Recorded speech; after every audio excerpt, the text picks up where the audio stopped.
ৰাজ্যত এতিয়া চালানবিহীন ডাম্পাৰৰ দৌৰাত্ম্য। বঙাইগাঁও জিলাৰ বইতামাৰীত বন মাফিয়াৰ দৌৰাত্ম্য। বঙাইগাঁও জিলাৰ ঠায়ে ঠায়ে চলিছে অসাধু বন মাফিয়াৰাজ। যদিও সময়ে সময়ে বন বিভাগে এনে অসাধু চক্ৰৰ চালানবিহীন শিল বালি ভৰ্তি গাড়ী জব্দ কৰিছে, তথাপিও কমা নাই বন মাফিয়াৰ দৌৰাত্ম্য।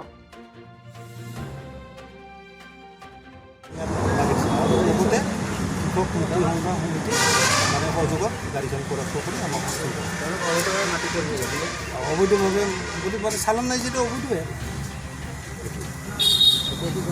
এতিয়া প্ৰচেছ যাব, প্ৰচেছ এতিয়া আমাৰ অভয়পুৰী ৰেঞ্জৰ পৰা ষ্টাফ পঠাইছে, ৰেঞ্জ অফিচাৰে।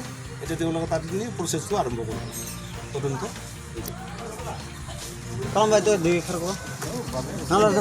যোৱাকালি বইতামাৰী আঞ্চলিক কৃষক মুক্তি সংগ্ৰাম সমিতিয়ে অবৈধভাৱে মাটি কঢ়িওৱা ডাম্পাৰ এখন জব্দ কৰি ৰাখাল ঠাকুৰ বন শিবিৰত গতাই দিয়ে। উল্লেখ্য যে অবৈধভাৱে মাটি কঢ়িয়াই অনা ডাম্পাৰখনে চালানবিহীনভাৱে মাটি কঢ়িয়াই লৈ গৈ আছিল।